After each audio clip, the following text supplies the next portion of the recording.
Bonjour à tous et bienvenue dans ce nouvel épisode de Cup of Dev de l'été. Salut Marianne. Hello Benjamin. On est de nouveau tous les deux. Eh oui. Et pour cette fois, on va parler d'affinage. Les fameux affinages. Affinage ou refinement, ça dépend un petit peu de où est-ce que vous vous situez, quelle équipe. Plein de noms. Ouais, beaucoup. Mais globalement, on parle à peu près de la même chose, ce qui va dépendre des équipes. Et l'idée aujourd'hui, c'est de se dire, pour nous, vu que nous sommes les deux seuls autour de la table, qu'est-ce que parce que c'est pas qui un affinage. Qu'est-ce qu'un bon affinage ou quels sont les éléments qui reflèteraient d'un mauvais affinage peut-être aussi, ça peut être des points intéressants. Est-ce que ça a des points comme ça qui te viennent Oui, des expériences d'affinage un peu compliquées. Ouais. Où vraiment, au bout de 2 heures, t'as mal à la tête quand tu ressors. T'es pas sûr d'avoir conclu beaucoup de choses. Ouais, déjà. Je suis content de pas avoir été là. Peut-être 1h30, mais ressenti 2 heures. Et typiquement, ça m'est arrivé où, en fait, je me suis retrouvée à parler toute seule pendant 1h30, à faire que poser des questions. Donc là, je parle dans un contexte d'une équipe de 2 devs où moi, je suis la tech lead, donc c'est plus souvent moi qui prends la main naturellement. Ouais. Mais vraiment, là, déjà, ça me gênait par rapport à ma collègue dev de prendre tout le temps la parole.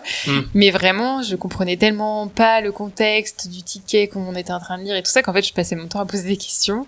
Et puis après, ça a lancé des débats côté métier et en fait, on est sorti de là plus avec des questions qu'autre chose. Ouais.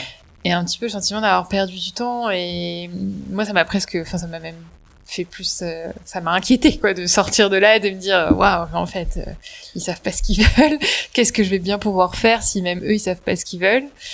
Voilà, un affinage un peu compliqué. Bon, je parle même pas de structure, tout ça, vraiment juste me suis retrouvée à parler tout le temps et à me dire c'est pas normal que je parle tout le temps. Mais après, ce qui était bien, c'est qu'on s'est tous rendu compte que ce n'était pas normal. Ce qui est déjà beaucoup. Ce qui est quand même chouette. Ouais. On s'est dit là, ça va pas. Les tickets ils sont pas prêts quand ça arrive en affinage. Est-ce qu'on pourrait pas faire une étape avant? Parce que moi j'ai vécu des affinages où un peu dans la même idée, on passe sur des tickets, sur une liste de tickets et on se rend compte pour développer une grosse feature. Donc il y a une grosse feature, un ensemble de tickets, on passe dessus. Ça fait 3 fois qu'on est dessus. J'étais pas là, moi je viens d'arriver, tu vois, ça fait 3 fois qu'on est dessus. Et bon, c'est déjà arrivé dans d'autres contextes. Et on se rend compte qu'en fait, il y a encore plein de questions, quoi. Ouais. Alors que le truc il devrait être cadré, prêt à partir. Et t'es là et tu fais, alors du coup, tous ces problèmes-là, pourquoi est-ce qu'aujourd'hui ils existent encore? Et tu te dis qu'effectivement, il y a beaucoup de temps perdu et beaucoup d'autres ateliers, justement, affinage, qui n'ont pas été utiles. Ou clairement, c'était de la perte de temps brute. Parce qu'on n'a pas pu capitaliser dessus pour avancer, quoi. Et là, ça devient une vraie problématique. Et je trouve que c'est quelque chose d'assez important, c'est que bien utiliser l'affinage, c'est incroyable, ça permet vraiment de diriger les développements, de prendre des vraies décisions, de structurer ce qu'on veut faire et c'est hyper important et ce temps passé en réunion en équipe peut faire gagner un temps de fou sur le développement mais à l'inverse, mal utilisé, c'est un vrai problème quoi. C'est vraiment une perte de temps, on tourne en rond et ça met à risque le projet. Du coup, je trouve que c'est vraiment un rituel qui a 2 facettes, quoi. Ouais. C'est le pire ou le meilleur, mais il y a pas d'entre-deux, il y a pas de tant pis, on a un peu avancé ou quoi, c'est soit c'est vachement bien et dans ce cas-là l'équipe fonctionne, c'est cadré. Soit ça fonctionne pas et dans ce cas-là c'est une perte de temps et tu te demandes à quoi ça sert alors qu'en fait oui, ça sert à quelque chose. Ouais, et quand tu le vois dans ton agenda, tu dis oh non. Ouais, c'est ça. Les bons signes déjà. Ouais, c'est vrai. Quels sont les signes pour se dire il faudrait peut-être qu'on fasse quelque chose. Ça m'est vraiment arrivé de penser ça plus dans des plus grosses équipes où t'as un rôle t'es un peu plus junior, tout ça, donc c'est un peu plus difficile pour toi d'avoir un avis et tout, et vraiment pendant 2 heures par les tickets et tout, je pense que les 2 heures étaient trop aussi, 1 heure énorme. Finalement, et en fait on balançait plein de tickets et tout, et c'était une douleur. Mais souvent la longueur de l'affinage vient du fait que on veut le moins de réunions possible, et du coup on se dit allez on fait tout en une fois. Ouais, et en fait moi c'est un truc que j'ai remarqué, que j'ai déjà eu l'occasion de faire, c'est tu découpes en 2 fois court, et tu te dis, ok, on prend 45 minutes, mais c'est 45 minutes. C'est-à-dire qu'à la 46e minute, c'est au revoir, tant pis la prochaine fois. Ouais. Mais en fait, c'est hyper fluide, tu sais que t'as cette échéance, mais tu sais en même temps que ça va revenir vite, donc c'est pas grave. Tu vas pas te dire, j'ai réservé 1h30, mais en fait, je sais que ça va déborder, qu'il y en a pour au moins 2 heures, 2h30, et t'en sors plus. Au final, t'es plus capable de réfléchir. De toute façon, on sait, le cerveau humain, il est pas capable la concentration, déjà 1 heure, c'est trop. Donc c'est ça. Donc au final, se dire, non, je prends moins de temps mais je suis efficace. Et si j'ai pas fini, c'est ok, on continue après. Ça, c'est un truc que je trouve qui fonctionne hyper bien et qui permet de mettre un vrai cadre et de pas trop déborder forcément vu qu'on se dit qu'on finit, mais de dédramatiser un petit peu il faut absolument qu'on ait tous les tickets. C'est ce que j'allais dire, ça le rend plus moins de pression. Parce que t'as moins de dire, putain, non, c'est maintenant, il faut qu'on décide de tout, sur tous les tickets, alors que si c'est plus régulier, tu peux dire, bah, c'est pas grave, là, c'est pas prêt, il faut qu'on revoie, on a des questions, on le revoit au prochain affinage. Et oui, c'est vrai que finalement, est-ce que c'est pas mieux?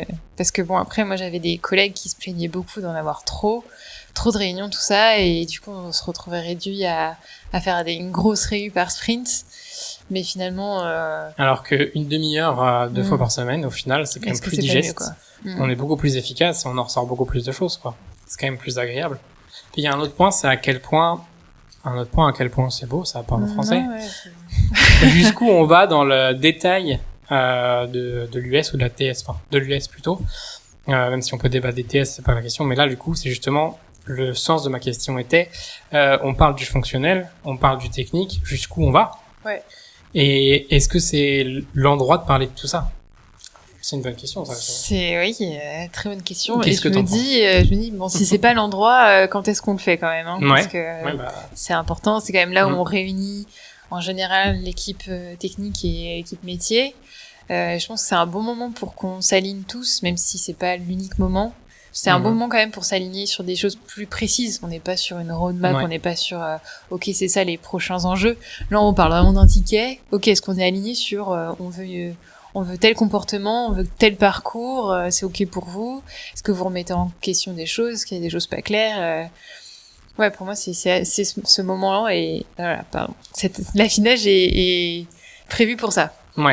Ah ouais, je suis assez d'accord sur la partie fonctionnelle, mais je trouve que j'ai trouvé en tout cas à l'usage que c'était plus pertinent de séparer la partie affinage fonctionnel et technique, parce que ça permettait un meilleur engagement des personnes. Parce que du coup, dans la partie fonctionnelle, on sait qu'on est là pour ça. Et les PO sont contents parce qu'ils savent qu'ils sont là pour parler du fonctionnel et qu'ils vont pas avoir la moitié où on va débattre technique et qu'ils sont à moitié à l'écoute, à moitié perdus et qu'ils savent pas trop ce qu'ils peuvent prendre ou pas. Au moins, pendant le temps qu'il aurait accordé, tout le monde est concentré et focus sur là, on parle de fonctionnel. On peut poser nos questions et après enchaîner directement avec une partie technique où là, les PO sont les bienvenus. Des fois, ça arrivait qu'ils nous rejoignent. Des fois, on a des questions. Le technique soulève une question fonctionnelle et on pouvait les appeler. Mais en général, ils ne sont pas présents. On se retrouve entre tech. Et là, on va soulever un petit peu tous les loups techniques qu'on pourrait avoir, toutes les petites contraintes qu'on pourrait avoir. Et en fait, c'est assez cool parce que en général, l'équipe est plus engagée au global. Parce que du coup, on sait qu'on parle fonctionnel, on sait qu'on parle tech, alors que quand on fait une grosse réunion avec tout, déjà, on est effrayé par la durée. La plupart des gens, ils sont là, mais ils sont pas là, surtout à distanciel, un peu en mode fantôme. Alors que si on sépare bien les choses, ce qui est cool, c'est qu'au moins, on est tous engagés sur là, on va faire du fonctionnel. Donc je sais que je suis là pour ça. J'ai posé mes questions. Je vais pas attendre, est-ce que maintenant je peux y aller? Est-ce qu'on a encore... Après, on parle de technique. Ok, là, on parle technique. Let's go. Et ça permet d'avoir quelque chose de très défini. Et en tout cas, c'est quelque chose qui a bien fonctionné dans les équipes dans lesquelles j'étais. Et j'ai trouvé ça hyper intéressant d'avoir ces réunions suffisamment courtes, enfin assez longues et assez courtes en même temps, trouver le bon compromis et bien défini sur pourquoi est-ce qu'on est là, quoi. Et ça permet de se dire, on perd pas trop de temps. Les gens sont suffisamment engagés en se disant, allez, je peux me permettre de m'engager sur une demi-heure, quoi. Une demi-heure, 3/4 d'heure, let's go. 2 heures, bon, tout de suite, t'as pas envie, mais voilà, c'est quand même plus simple. Et ça, c'était pas mal. C'est intéressant parce que moi, actuellement, l'affinage, on parle quasiment pas technique. Disons qu'on fait que des affinages fonctionnels. Après, dans une équipe de 2, je pense que l'affinage technique, on le fait plus quand on prend un ticket, on se dit ok, je pars sur ça, tu vois des choses à dire. Enfin, ça arrive plus à ce moment-là si on a vraiment des choses techniques à se dire. Mais dans une plus grosse équipe, dans une autre mission. Alors, est-ce que c'est vraiment un affinage? On appelait ça un craquage. Mais là, on était plus sur une épique. Ah oui, d'accord. On était plus sur un plus gros ticket. Donc, ça n'avait pas encore été découpé par la PO. Et c'était plus ensemble, on voit, ok, la PO nous explique l'idée de l'épique.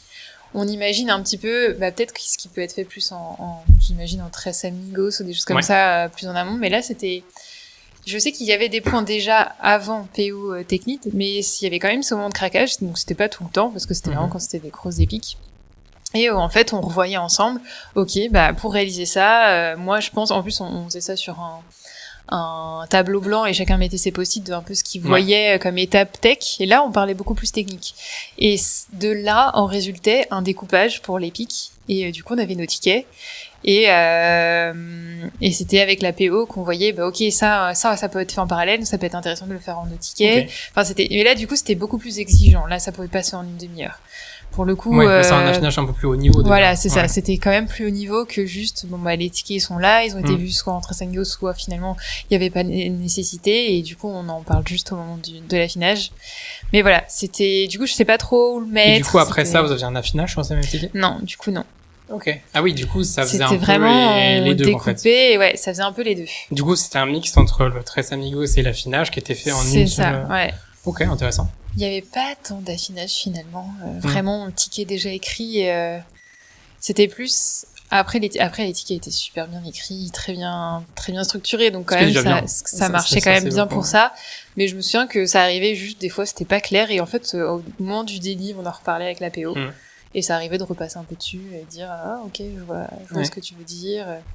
Et c'était une équipe où on faisait beaucoup de mobs. Donc, ça arrivait très souvent qu'on rediscute, à plusieurs du ticket. Du coup, c'était pas définitif, quoi. C'est-à-dire, du coup, faut revenir régulièrement sur les tickets. Alors, jamais fonctionnellement. Ouais. Mais si techniquement on avait des interrogations, des questions, ça pouvait arriver. Donc ça, c'était pour les tickets qui avaient peut-être pas été faits en craquage. Parce qu'il y avait vraiment des épiques où pour la PO, c'était suffisant son niveau de connaissance pour le faire. Elle avait suffisamment d'expérience, elle connaissait déjà suffisamment la technique, et de toute façon, elle avait ses échanges privilégiés avec le tech lead. Donc, des espèces de Tres Amigos, mais ils étaient deux. Dos Amigos. Mais voilà, je pense que c'était un peu en dehors des clous, mais ça fonctionnait. Mais du coup, on avait quand même, quand tu savais que t'avais un craquage, si c'était à 14h, c'était un peu dur, quoi. Si t'étais en pleine digestion, fallait du coup, t'avais quand même ce côté fallait s'accrocher. Pour s'en motiver, quoi. Mais en même temps, derrière, t'allais travailler sur ça. Donc, si tu t'impliquais pas, c'était juste pour être paumé après. Mais ça fonctionnait quand même pas trop mal. Bah ouais, ça fonctionnait quand même pas mal. En plus, il y avait ce système on prenait le temps que chaque personne écrive ses tickets et après les montre. Donc ça t'oblige de toute façon à t'impliquer. D'accord. Ou même à montrer, là je vois vraiment pas comment faire. Vous preniez des parties de l'épique et puis vous disiez, tiens, chacun disait, venez, on crée selon nous qu'est-ce qu'il y a à faire, et chacun mettait des tickets au fur et à mesure. On disait, oui, effectivement, là, faut créer d'abord une route, après faut faire ci, faut faire ça. Okay.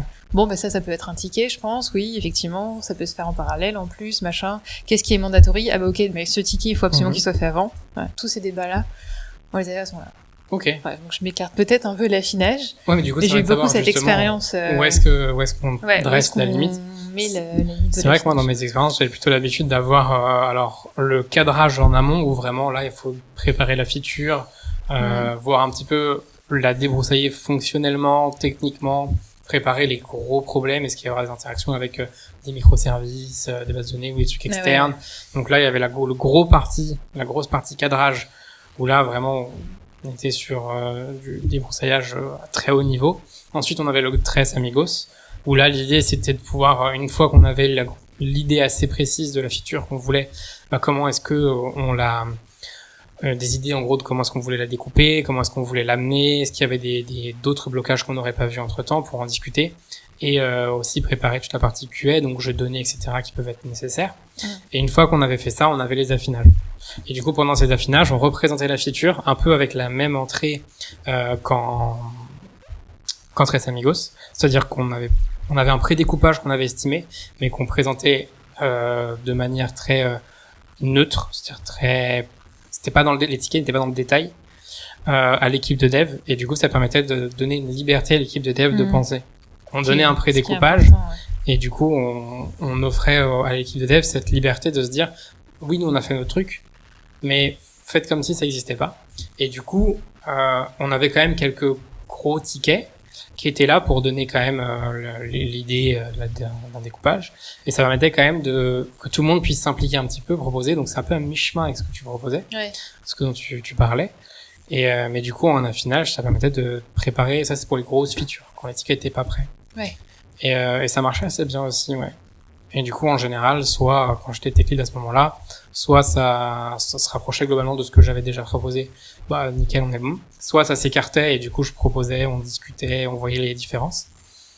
Soit je voyais des fois qu'il y avait des points qui étaient pas bons, du coup, je pouvais de temps en temps donner un petit conseil pour réorienter le débat, rapporter un point que moi j'avais eu et par exemple, un blocage que j'avais pu identifier qu'ils avaient peut-être pas encore vu, qui pouvait les aider. Et du coup, ça permettait d'avoir des débats assez ouverts entre l'équipe de dev et c'était vachement intéressant. Ok. Et Mais du coup, ça, dans l'affinage. t'avais pas l'impression de refaire 2 fois le travail? Parce que du coup, toi, t'as fait un petit peu ce travail en amont. Et Ouais. après, tu le reproposes de faire ce travail à Ouais. l'équipe de dev. Alors, ce que je trouve bien, je trouve ça bien que ce soit pas, justement, que ce soit pas le tech lead qui porte toute la réflexion technique, d'où les craquages qu'on pouvait faire. Où, Mhm. du coup, la réflexion était commune à toute l'équipe. Mais du coup, est-ce que, non, ça allait? Alors oui et non, Ça restait quand même un léger. petit peu malgré tout, mais en fait c'était pas un problème parce que déjà dans la partie Tres Amigos on n'allait pas aussi précisément. Oui.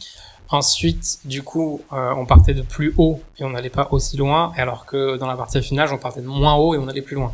Oui, d'accord. Donc c'était pas tout à fait les mêmes échelles Ok. et donc ça permettait quand même d'aller plus loin dans l'affinage. Et en fait, ce qui était pas mal, c'est que ça permettait quand même de vraiment bien être sûr que quand on sort de là, on ait suffisamment de niveau pour que quand on parte, n'importe qui prenne les tickets et on y va les yeux fermés, quoi. Oui. Il y avait quasiment aucun moment où on s'est dit, ah, là, il y a un vrai problème, faut qu'on arrête, on met des trucs en stand-by, on passe sur autre chose. En général, on est toujours arrivé sur même les features les plus complexes, on est toujours arrivé sur des éléments où, quand on envoyait un ticket, il partait et c'était bon, quoi. N'importe qui pouvait y aller. Bravo. Donc, je trouve que c'était mais en fait, je trouve que c'est un investissement nécessaire du tech lead. En tant que tech lead, ça fait partie de notre job, de rôle, de faire ça, quoi. De donner ce temps de Oui. cadrage et de préparation, tout en laissant un espace suffisamment grand aux développeurs pour qu'ils puissent sortir des idées, parce qu'ils vont forcément avoir des idées qu'on va pas avoir. Et c'est hyper important. Et je trouve que c'est notre rôle de nous investir sur cette partie-là. En tout cas, c'est ma vision à moi du rôle. Et ça a jusque-là bien marché. Donc on touche du bois pour que ça continue comme ça. Et sinon, on trouvera d'autres solutions avec les autres équipes, parce que c'est jamais pareil. Oui, ça Mais en dépend. tout cas, ouais, c'était des manières d'aborder un cadrage de manière assez globale. C'est vrai qu'on a débordé de l'affinage. Oui. Et l'affinage en tant que tel, quoi. Donc c'était sympa. Intéressant. C'est bien, si derrière, n'importe qui pouvait prendre le ticket. Ouais, ça c'était C'est un le point but essentiel, ultime, c'est quoi. l'objectif Ouais, bah, parfait c'est- dans l'affinage. Sinon c'est un gros problème, quoi. Après, on avait toujours des personnes qui s'investissaient plus sur différentes features, parce que du coup, il y a plusieurs features en parallèle. Du coup, ça permettait d'avoir un petit peu des sortes de leads de features, Oui, quoi. des représentants, Mais quoi, des garants, qui connaissaient mieux que les autres devs, Oui. mais n'empêche que tout le monde pouvait y aller, quoi. On connaissait tous la stack. Et ça, c'était cool. Super. Voilà. Je pense que ça fait un bon Ouais. débat, hein. Ouais. On est parti assez loin, au final. Finalement, On a commencé en se disant qu'on va parler d'affinage, et quelque part, On a un petit peu. pas tant que ça. On a parlé de cadrage, surtout. Mais la discussion était intéressante. Comme toujours. Comme toujours, c'est beau. Et bah, écoute, à très vite. À très vite. Et à très bientôt pour un prochain épisode de l'été. Ciao. Ciao.